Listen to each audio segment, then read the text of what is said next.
Uma honra muito grande poder falar aos irmãos mais uma vez, com a graça de Deus, nessa quarta-feira da palavra. Honrado em poder falar à igreja do Senhor. Amém, queridos? Abram suas Bíblias comigo na estou na escola bíblica, né? Estamos falando das cartas do apóstolo Paulo e eu confundi. Vamos para o Evangelho, segundo escreveu João. Evangelho de João, capítulo de número 12, e o versículo de número 20. João, capítulo 12, versículo de número 20. Diz assim, amém? Posso? Diz assim a palavra de Deus. Ora, havia alguns gregos entre os que tinham subido a adorar no dia da festa. Estes, pois, dirigiram-se a Filipe, que era de Betsaida, da Galiléia, e rogaram-lhe, dizendo: Senhor, queríamos ver Jesus. Obrigado, irmã. Filipe foi dizê-lo a André. Então, André e Filipe o disseram a Jesus, e Jesus lhe respondeu, dizendo: É chegada a hora em que o Filho do Homem há de ser glorificado. Na verdade vos digo que, se o grão de trigo, caindo na terra, não morrer, fica ele só. Mas se morrer, dá muito fruto. Quem ama a sua vida, perdê-la-á. E quem neste mundo aborrece a sua vida, guarda-la-á para a vida eterna. Versículo 26. Se alguém me serve, siga-me, e onde eu estiver, ali estará também o meu servo. E se alguém me servir, o meu Pai o honrará. Amém? Vamos ler até aqui.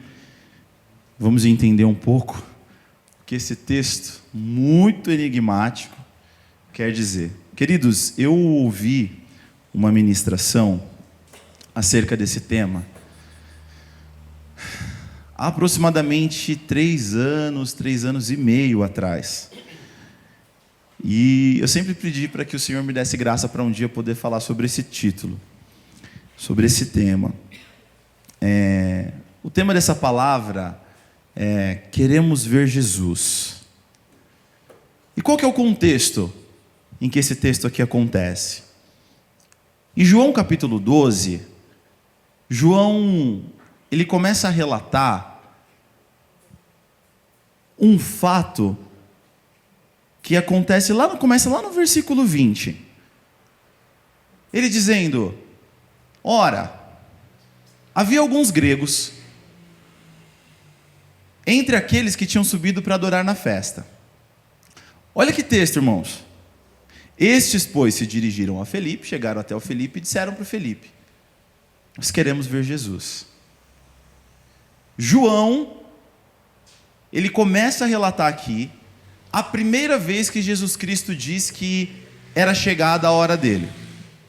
Se nós pegarmos os capítulos anteriores do livro de João, pegarmos lá João capítulo 11, o 10, o 9, nós formos voltando tudo, vocês vão ver Jesus, todas as vezes que alguém chegava para Jesus, Jesus fazia algum milagre, Jesus chegava diante desse povo e dizia: não conta para ninguém, ainda não chegou a minha hora. Se nós pegarmos o primeiro milagre de Jesus, quando ele transforma a água em vinho, vocês vão ver que Maria, ele chega diante de Jesus e fala: Jesus, acabou o vinho da festa.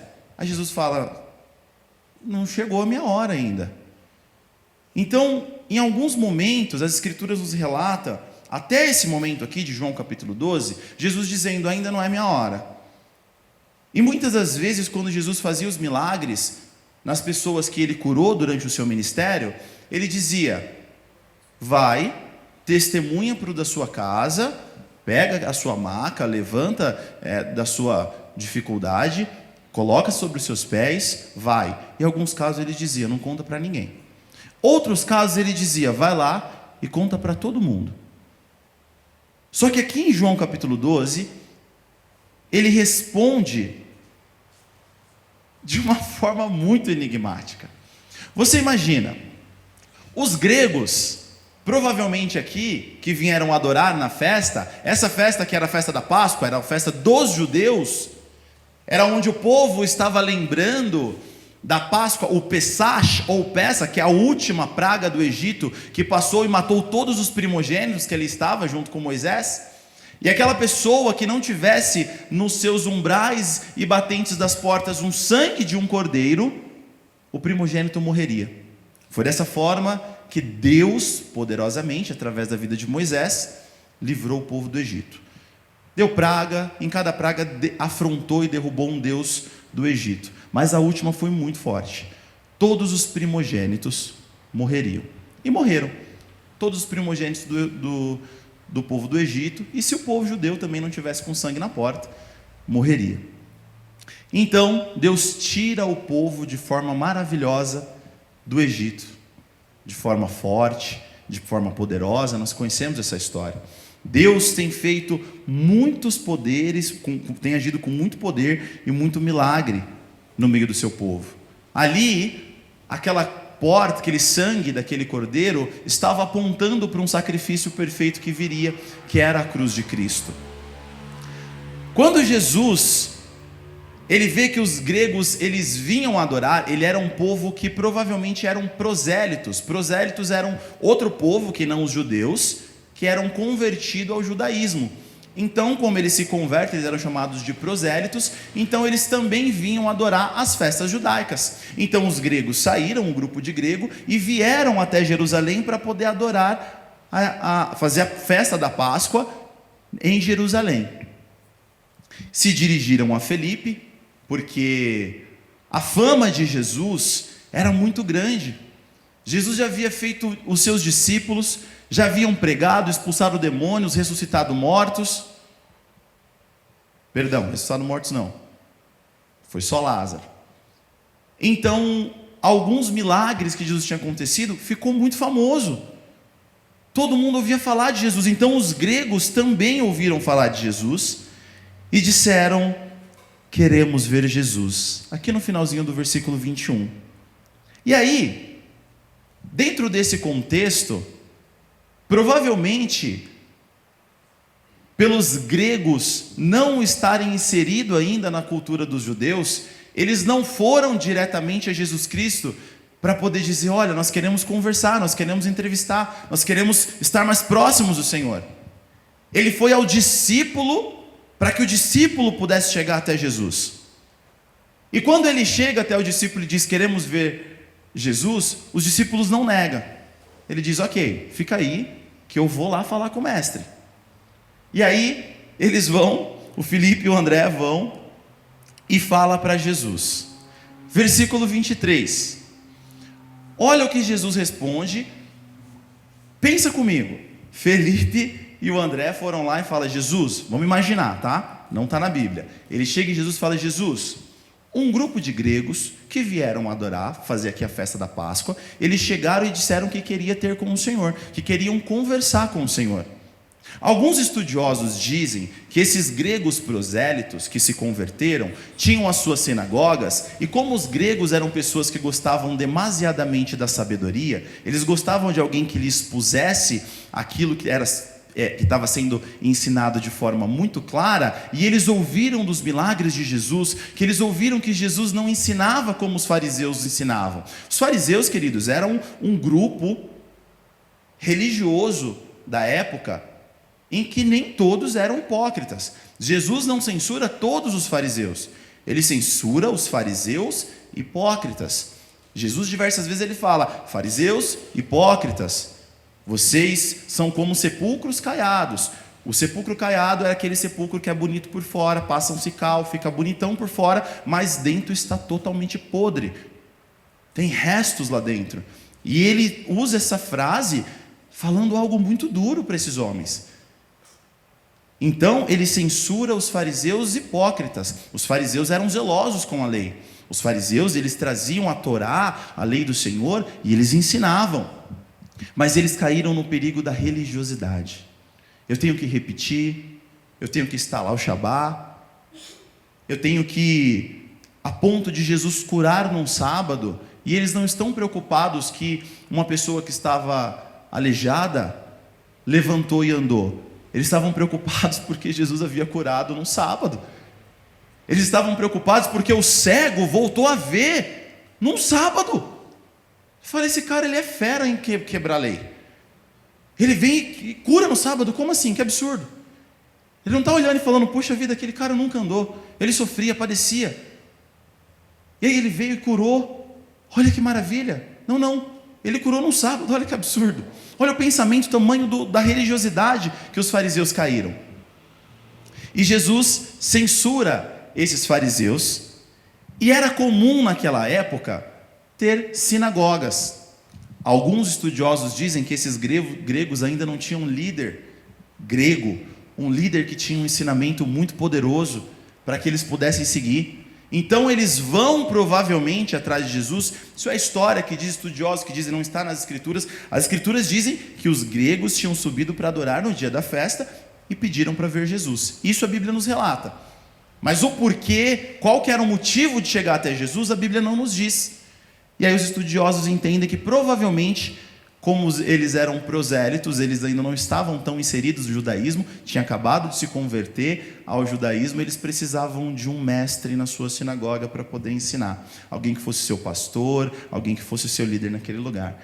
E o que me deixa mais intrigado com o texto é que no versículo 23, aí vocês imaginam, Felipe e André chega até Jesus, fala, tá bom, você quer ver Jesus? Segura aí que eu vou lá falar com o mestre. E aí ele chega diante do mestre e diz assim, e aí o versículo 22 diz, então André e Felipe o disseram a Jesus. O que eles disseram? Eles disseram, tem gregos aqui e querem ver o Senhor. Olha o versículo 23, o que Jesus responde. E Jesus lhe respondeu dizendo, é chegada a hora que o Filho do Homem há de ser glorificado. Versículo 24. Na verdade, eu te digo que se o grão de trigo caindo na terra não morrer, fica ele só. Mas se ele morrer, dá muito fruto. Quem ama a sua vida vai perder, e quem nesse mundo aborrece a sua vida, guarda-la para a vida eterna. Se alguém me serve, siga-me, e onde eu estiver, ali também estará o meu servo. Se alguém me servir, o meu Pai o honrará. Olha que resposta. Faz sentido? Os discípulos chegam para Jesus e falam, Jesus, tem gregos, vieram até aqui para a festa, e eles pediram para ver o Senhor. E aí Jesus responde para eles, olha só, se o grão de trigo não morrer, fica ele só. É chegada a minha hora. Ele começa dizendo, né? É chegada a hora que o Filho do Homem vai ser glorificado. E aí ele diz, se o grão de trigo não morrer, ele fica só, mas se ele morrer, ele dá muito fruto. Eu fico imaginando os discípulos olhando e falando assim, o que eu vou voltar para dizer para os gregos? Porque o que Jesus me disse é, o grão de trigo precisa morrer. Se ele não morrer, ele fica só, mas se ele morrer, ele dá muito fruto. Aquele que me ama vai guardar meu mandamento, aquele que quer ganhar a sua vida vai perder. E Jesus não respondeu absolutamente nada ao que eles disseram. Agora, pensem comigo, o que o Felipe e o André voltaram para dizer para os seus gregos? Imagina eles voltando, regressando e falando, vocês têm uma resposta para mim? E eles dizem, Jesus falou que se o grão de trigo não morrer, fica ele só, mas se ele morrer, dá muito fruto. Porque quem tem amor à sua vida vai perder, quem gastar a sua vida por amor de mim vai ganhar, e é chegada a hora do Filho do Homem ser glorificado. Só que os gregos perguntaram que eles queriam ver Jesus. E isso mexeu profundamente comigo. Eu queria entender o que Jesus quis dizer com isso. Até esse momento, até o versículo 23, Jesus ainda não havia dito que é chegada a minha hora. Muito pelo contrário, ele tinha dito, minha hora ainda não chegou. Muito pelo contrário, ele havia dito, gente, ainda não. Porque se vocês contam para todo mundo, eles vêm para poder me prender, e não é esse o intuito agora. Eu ainda preciso espalhar, eu ainda preciso pregar. Quando Jesus Cristo, ele diz, é chegado a hora que o Filho do Homem há de ser glorificado, Jesus está dizendo, não somente o povo judeu, que é o povo para quem eu vim, está ouvindo a minha palavra, mas povos de outros reinados, povos de outros países, povos de outras cidades, estão ouvindo falar sobre o Senhor. E aqui é a primeira vez que a Bíblia relata nesse evangelho que povos de outros lugares vêm até Jesus e dizem: queremos te ver. Aqui Jesus está dizendo: agora é a hora. Ele prediz pela primeira vez o momento de crucificação de Cristo. Ele prediz pela primeira vez aqui, Jesus dizendo aos seus discípulos: está começando, está chegando a hora do Filho do Homem ser glorificado. E a glorificação de Jesus Cristo significava a cruz dele. E aí Cristo começa dizendo, versículo 24: em verdade eu vos digo. Todas as vezes que você vê a Bíblia dizendo em verdade eu vos digo, a Bíblia está colocando em negrito, ele está colocando em letra maiúscula. Sabe quando você quer mandar um texto para alguma pessoa e você quer destacar uma palavra? No WhatsApp nós temos asterístico entre as palavras, que você deixa ela em negrito, destacada no texto. O judeu, quando ele quer escrever isso, a Bíblia, quando quer dizer algo importante para você, ele não vai colocar esses asterísticos, ele não vai escrever em letra maiúscula, ele vai repetir a palavra. Então Jesus está dizendo, em verdade, presta atenção que eu estou falando uma coisa muito importante. É isso que Jesus está dizendo. Olhem para mim que agora eu vou dizer uma coisa áurea, eu vou dizer a base daquilo que vocês vão seguir. Ele fala, na verdade eu te digo. Toda vez que você vê a Bíblia dizendo isso, ele está dando ênfase. Em verdade eu te digo, que se o grão de trigo caindo em terra não morrer, ele fica só. Mas se ele morrer, ele dá muito fruto. Jesus está dizendo que se um grão de trigo, se vocês pegarem, vamos pegar Jesus sempre faz esse paralelo natural para falar de uma verdade espiritual profunda. Você pegar um tomate e você colocar num copo de vidro transparente para que você possa ver, e você pega ele lá com as sementinhas dentro, e você corta ele ao meio, aqui o copo, e você encosta ele e deixa lá. Coloca ele na terra, porque a Bíblia diz que se o grão de trigo caindo em terra, ele está na parte de cima e ele cai em terra, aí ele começa um processo natural ele vai se estragando, vai passando daquela parte de maduro, vai passando, ele já está ali passado, não dá mais para consumir, e ele morre. Só que daquela morte começa a germinar a vida de novo. Aquele tomate, ele vai saindo de novo as suas ramas, ele vai brotando, ele vai saindo galinho, e ele volta a dar vida novamente. O que Jesus está dizendo aqui é exatamente isso. Se o grão de trigo caindo em terra, ele não morre, ele ficará só. Mas se ele morrer, vai ter muito fruto. Aqui, Cristo está levando a gente como fruto daquilo que viria com a morte dele. Ele está dizendo, eu vou para a cruz, eu sou esse grão de trigo, e eu vou morrer, eu vou cair em terra e eu vou morrer. Só que dentro dessa morte nós geraremos frutos. E agora você pode olhar para o seu irmão do seu lado aí, e você pode ver o fruto que veio daquela morte. Você pode ver o fruto que veio de Jesus abnegar a sua vontade, porque Jesus no Getsemane, ele ora dizendo, Senhor, se possível for, passa este cálice de sofrimento, todavia seja feita a sua vontade e não a minha. Jesus Cristo, ele também teve que abrir mão da sua vida, ele também teve que abrir mão daquilo que era importante para ele, como Deus. Filipenses capítulo 2, ele diz que Jesus, sendo como Deus, abriu mão da sua glória, se tornando como homem, tendo que aprender, tendo que ser submisso, abrindo mão, se humilhou a si mesmo, veio para a terra, viveu como homem, teve que aprender, morreu. Mas Deus, Filipenses capítulo 2 vai dizer isso, mas Deus o exaltou soberanamente, e lhe deu um nome que está acima de todo nome, no céu, na terra e debaixo da terra, a qual toda língua confessará e todo joelho se dobrará, dizendo, Cristo é o Senhor. A morte de Cristo, aquele grão que caiu na terra, germinou vida.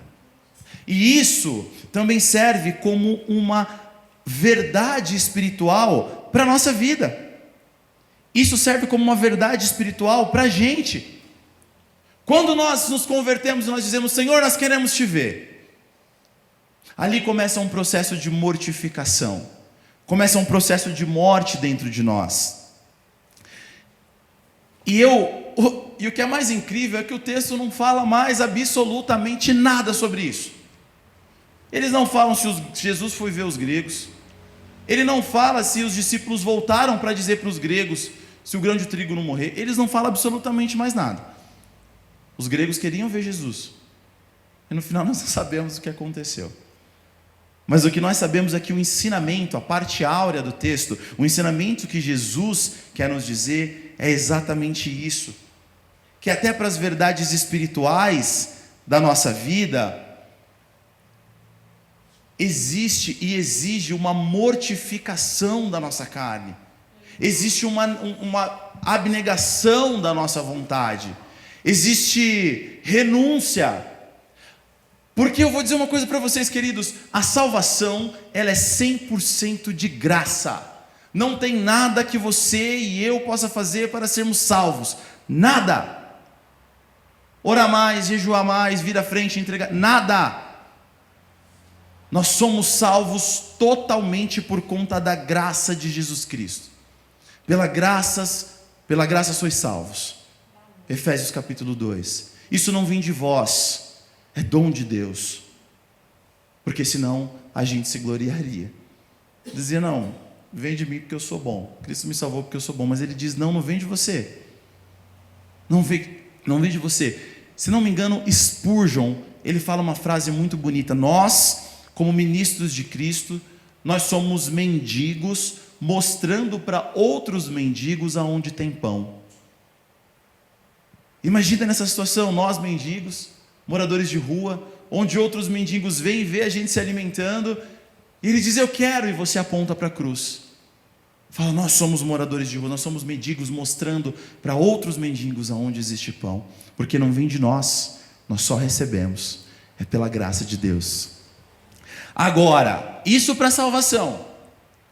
Quando nós falamos de ministério, quando nós falamos dos dons, dos talentos que Deus repartiu sobre a sua igreja, aí vem esforço. Porque ninguém aprende as escrituras sem demandar tempo de leitura das escrituras.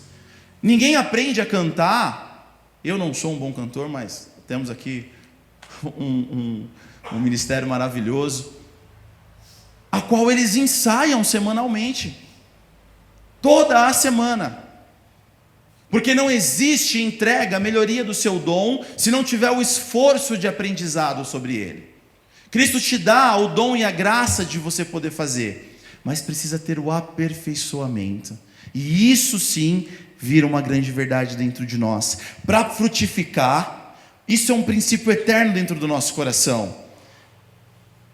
Para frutificar é preciso morrer. Todas as vezes que eu me mostrei orgulhoso, altivo, sobre qualquer situação da minha vida, todas as vezes eu fui abatido, sem nenhuma vitória. Todas as vezes eu fui abatido. Mas todas as vezes que, quando era abatido, reconhecia o meu pecado, reconhecia o meu erro e me humilhava diante das potentes mãos do Senhor, o Senhor em tempo oportuno honrava. Queridos, o cair, ele é um chamado à rendição. Cair significa abrir mão da altura, da posição, da segurança. O grão que não cai, ele permanece isolado. Cristo tem nos chamado a quebrar o nosso orgulho.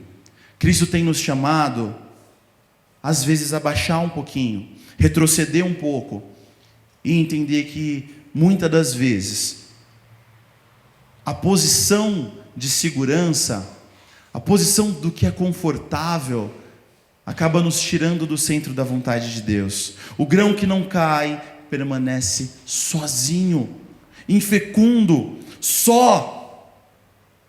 Abre comigo em Filipenses capítulo 2.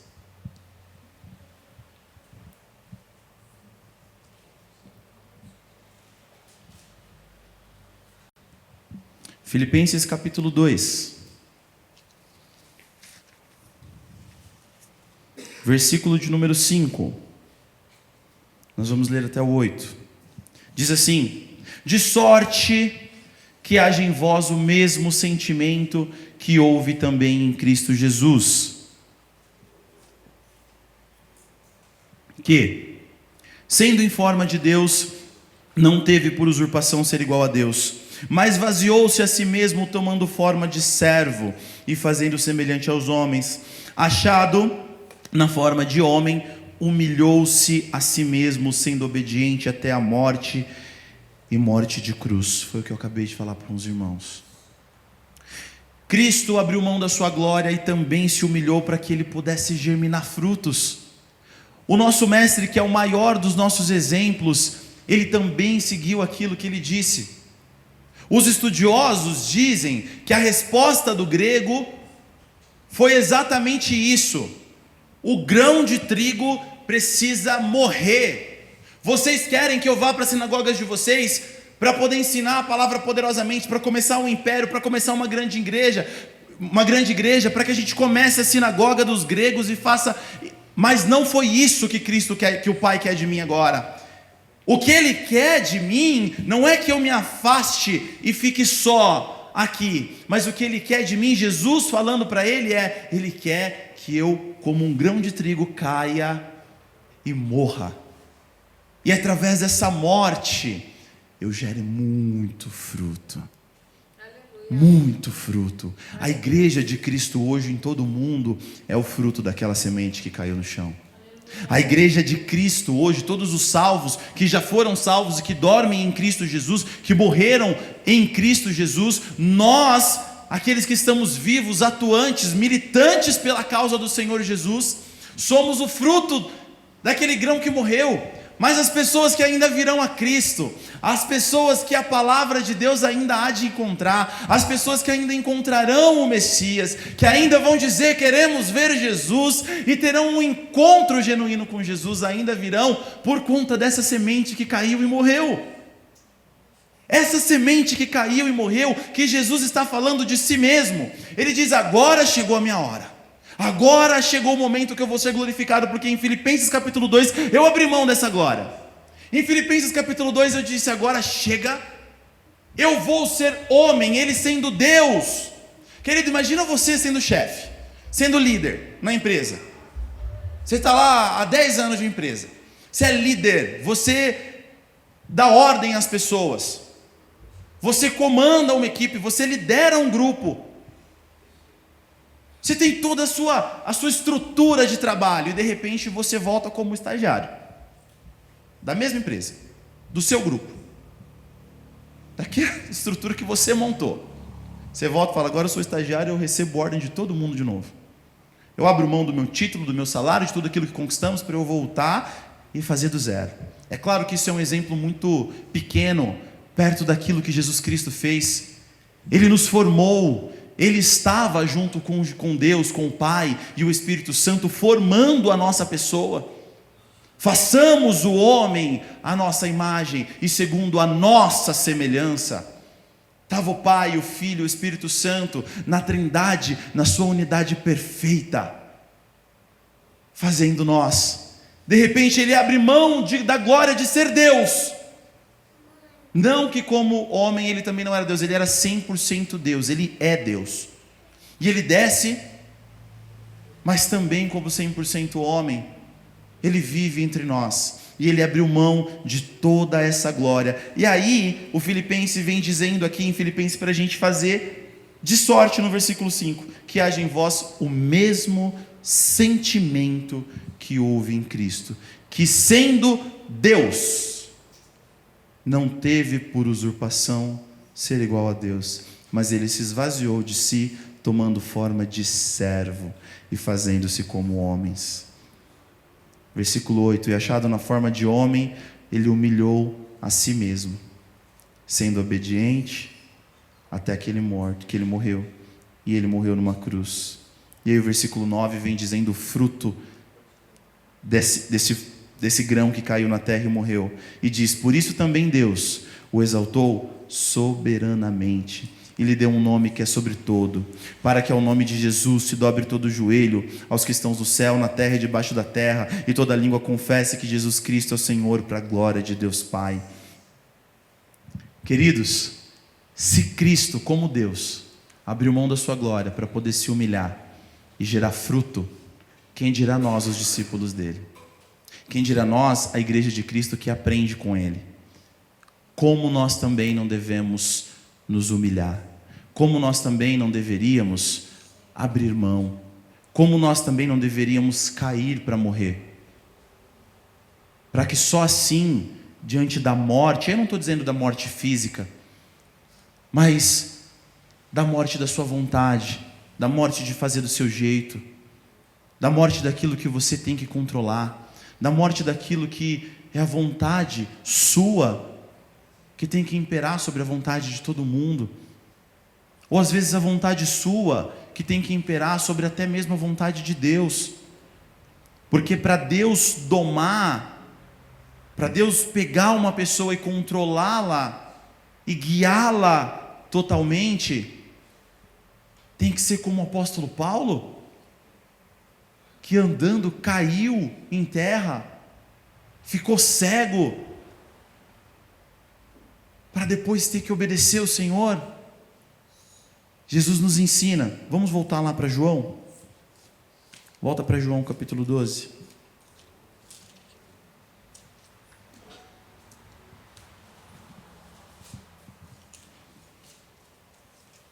Aqui, Cristo nos ensina que quando chegar a hora de ser glorificado, tem que morrer. É o que você quer, glória? Então morre. É o que você quer, fruto? Então se esvazia. É o que você quer, dons? O que você quer é ministério? É ganhar almas para Cristo? Então tem que morrer. Tem que descer. E aí ele diz no versículo 25, quem ama a sua vida vai perder. E quem nesse mundo aborrece a sua vida, vai guardar para a vida eterna. Se alguém me serve, siga-me. E onde estiver, ali também o meu servo. Ali também estará o meu servo.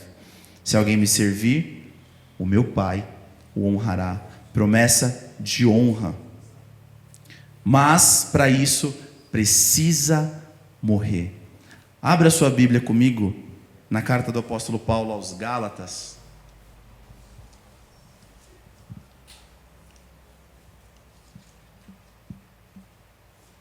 Gálatas capítulo 2, verso 20. Diz assim: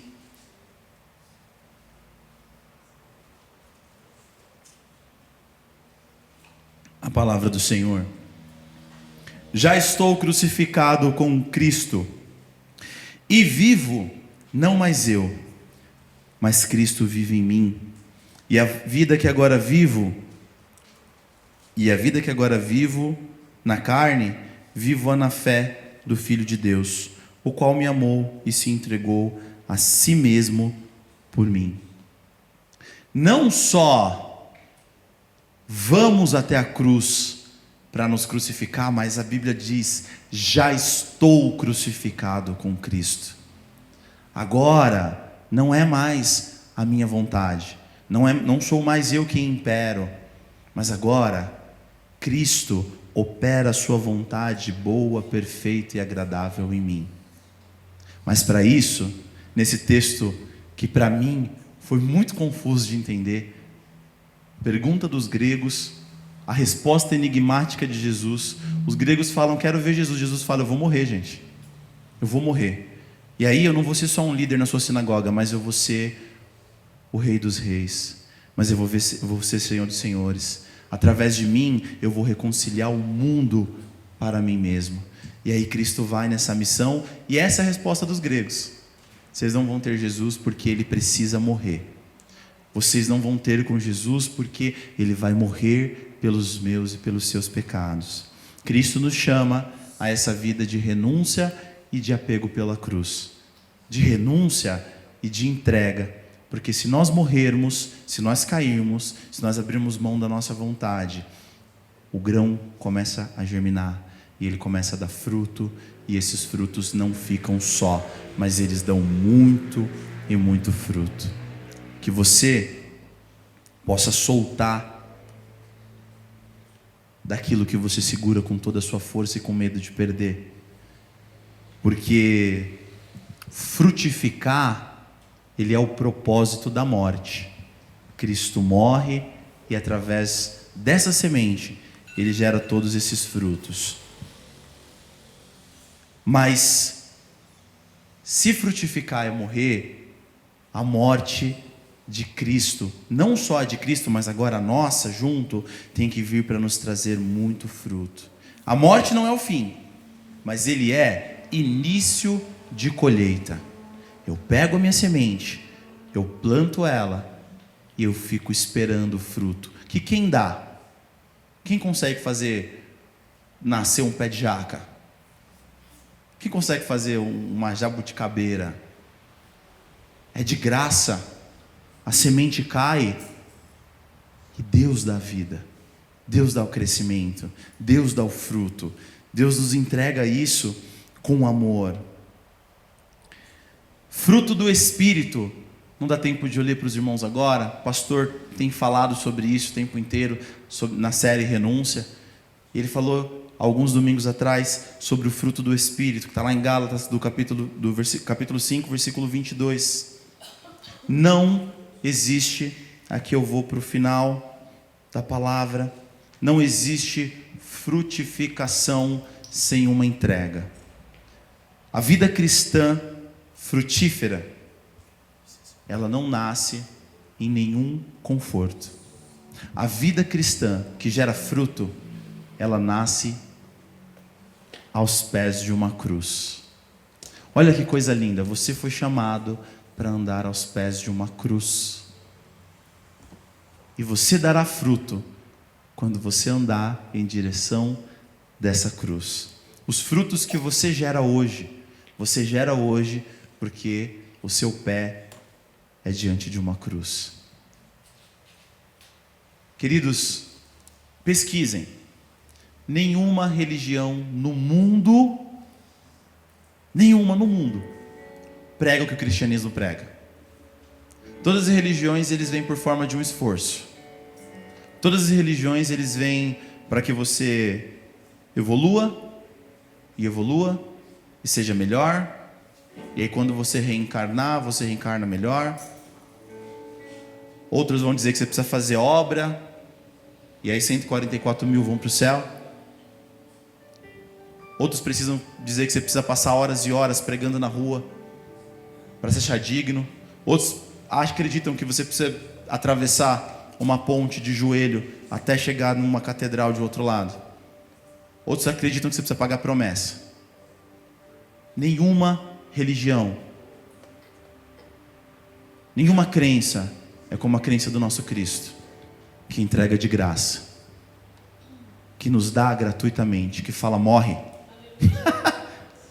Chama os discípulos para morrer, para ir aos pés da cruz. E essa semana todo mundo que eu tive a oportunidade de falar no trabalho, amigo, que veio falar comigo, eu dizia para ele: meu, morre, cara. Você precisa morrer para gerar fruto. E aí eles nem compreendiam, que alguns nem cristãos são. Eu dizia: você precisa morrer, cara.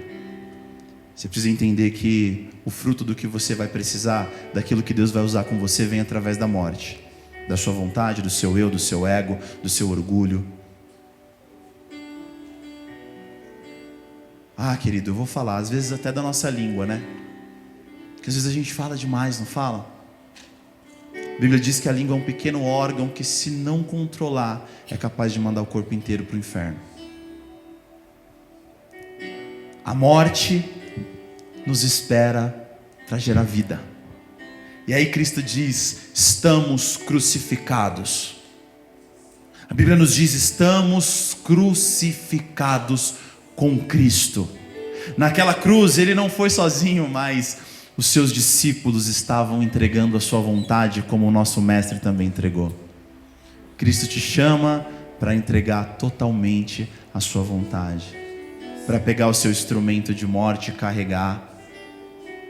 E aí então o apóstolo Paulo diz: já estou crucificado com Cristo. Ele não diz eu vou um dia entregar, renunciar, ele diz eu estou crucificado com Cristo. E a minha vida não pertence mais a mim, mas agora Cristo vive em mim. O seu grão, ele precisa morrer. Se há algo na sua vida que você precisa morrer, mortificar, se há algo que precisa cair, perder status dentro de você,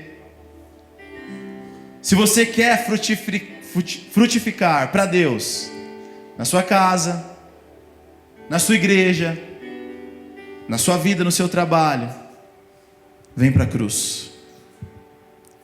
Deixa o grão cair. Confia. O grão, quando morre, gera vida. Através dele, para a glória dele. Quero convidar os irmãos para ficar em pé. Se você tem alguma coisa que está segurando você, que está pegando você, eu quero que você coloque isso diante de Deus agora. Eu quero que você se lembre disso. Que nós vamos orar. Às vezes você nem sabe o que, mas Deus vai trazer ao seu coração. E você precisa entregar isso. Você precisa deixar que isso morra na sua vida. Isso precisa morrer para poder gerar fruto. Ah, querido, às vezes é coisa boba. Às vezes é perdão. Às vezes é perdão, irmão. Quem acha que é fácil perdoar? Não é não, viu? Principalmente quando você está certo. Vamos falar a verdade. Quando foi a última vez que você esteve errado? Numa briga. A Yara me perguntou isso esses dias. Eu falei, não tô. Se eu entrei na briga é porque eu tô certo, né? Se eu entrei na discussão é porque eu acho que eu tô certo. Como é que eu tô errado? E aí a gente acaba pecando, irmãos. É essa humildade, é esse cair, é esse abrir mão, para que gere morte e essa morte gere vida. Vamos orar? Vamos orar. Senhor, nós expusemos, Senhor, a sua palavra. Que essa palavra, Senhor, caia num solo fértil no coração dos meus irmãos. Que a sua palavra, Senhor, possa nos levar a entender a sua palavra, que possa nos levar a entender momentos da nossa vida que precisam ser alinhados debaixo das suas mãos. Ah, meu Deus, como essa palavra está dizendo, como foi a resposta que o Senhor mesmo deu a esses gregos, quando eles disseram, queremos ver Jesus. E a resposta foi, se o grão de trigo não morrer, ele fica só. Por isso Jesus se entregou naquela cruz. Por isso aquele grão de trigo morreu. E o Senhor estava predizendo a sua morte para a nossa salvação. Por isso, meu Deus, pode ser, Senhor, que seja perdão, pode ser que seja uma mágoa. Nós queremos morrer essa noite. Nós queremos entregar diante do Senhor a nossa vontade. Porque, Senhor, às vezes nós cantamos uma mentira. Nos ajuda a acertar, Senhor. Nos ajuda, Senhor, como discípulos do Senhor, a aprender. Então entregar tudo para o Senhor, para que a gente morra e o Senhor viva. Para que, assim como o apóstolo Paulo disse, que estamos crucificados contigo, que a gente não viva mais nós, mas que o Senhor viva através de nós para a glória do seu nome.